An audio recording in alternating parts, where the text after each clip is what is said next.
आज 8 अक्टूबर 2024। अभी सुबह के 8:50 हुई है। कब मैं आपको 1984 में आई फिल्म लैला का गीत सुनाऊंगा। फिल्म में अनिल कपूर था, पूनम धिल्लोन थी और ये फिल्म सावन कुमार ने बनाई थी। गीत भी सावन कुमार ने लिखा था, संगीतकार उषा खन्ना थी।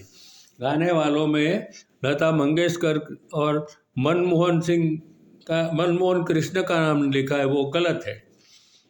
मेरे ख्याल से ये गीत किशोर कुमार ने गाया था, ऐसा आवाज़ सुनकर मुझे ऐसा लगता है। तो सुनाऊंगा जितना याद है वो। साथ जिएंगे साथ मरेंगे हम तुम दोनों लैला,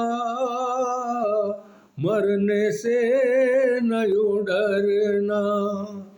साथ जिएंगे साथ मरेंगे हम तुम दोनों लैला, मरने से न डरना।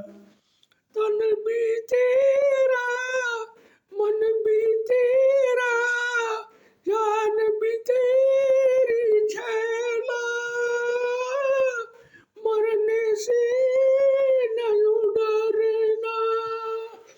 बस इतना ही सुना दिया।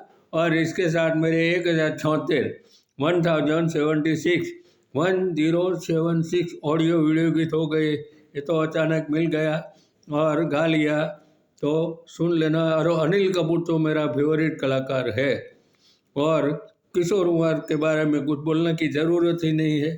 Thank you.